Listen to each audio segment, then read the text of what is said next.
Bon, on a une petite idée sur qui est le meilleur danseur, mais c'est qui le meilleur joueur?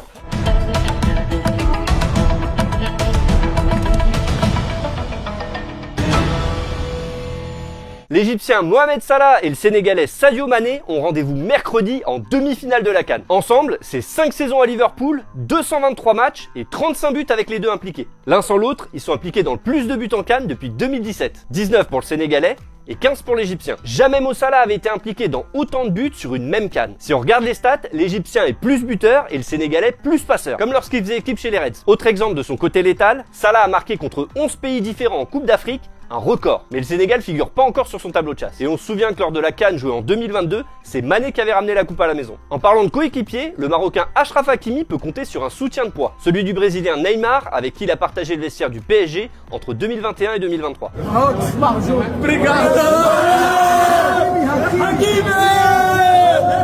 Et si vous trouvez le ballon d'or africain et les lions de l'Atlas stylés hors du terrain, ils le doivent à 7 hommes. Souleymane Itoani. Conseiller, manager et styliste, il gère plus de la moitié des Marocains présents à la CAN. On a fait un changement radical par rapport à plusieurs profils. Je reçois des appels de leur maman pour dire merci Souleymane, donc ça prouve qu'on est sur le bon chemin. Certains ont déjà une longueur d'avance. Hakimi, c'est quelqu'un de très stylé, il y a une image de marque autour de lui, et ce genre de joueur, c'est une fois par siècle. Et les autres peuvent compter sur la magie de Souleymane. Des fois, on prend l'initiative comme Asdin Ounahi, j'ai pas besoin de lui montrer, je prends ma valise avec 14 articles. Il est toujours content parce que je connais très bien ce qu'il veut, ce qu'il veut pas. Et d'ailleurs, que pense la maman de Souleymane des Lions de l'Atlas? Nous avons des joueurs qui sont hyper bien. Voilà. Un sentiment partagé par beaucoup de Marocains à 24 heures du grand soir face au Nigeria.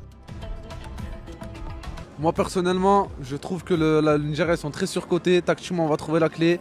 Je vois un 4-2 personnellement. Je sens qu'il y aura beaucoup de buts dans ce match.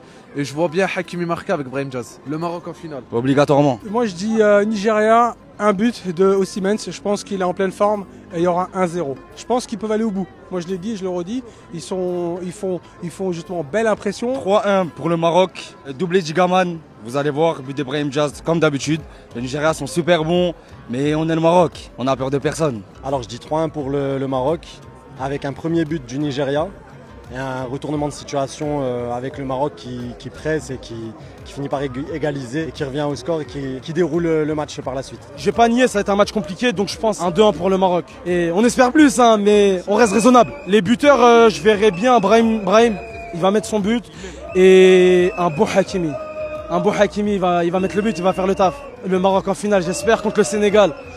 Avec nos amis sénégalais, mais ça va être la guerre sur le terrain en finale. Plus qu'un dodo, un seul avant les demi-finales de la CAN 2025. On rappelle, ça démarre mercredi à 18h avec Sénégal-Égypte. Et ça se poursuit à 21h avec l'affiche Nigeria-Maroc. Maroc et Nigeria sont dans le collimateur de la CAF, comme le Cameroun et l'Algérie. La Confédération africaine a saisi le conseil de discipline à l'encontre de certains joueurs, officiels et journalistes après les quarts de finale entre ces 4 équipes. 72 heures après l'élimination des Fennecs, l'attaquant de l'OM Amin Gouiri s'est exprimé à froid. C'était difficile, on est tombé sur une très belle équipe du Nigeria, mais on a montré qu'on avait une belle génération, on avait une très belle équipe et je pense que c'est de bon augure à la Coupe du Monde.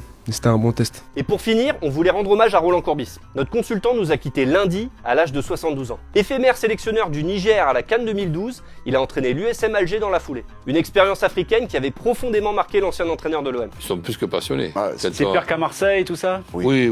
24 heures sur 24, tu te réveilles le matin, football, tu discutes football, tu parles, tu manges football. Merci à mon binôme Loïc Lefort et je vous dis à demain pour votre quotidienne préférée.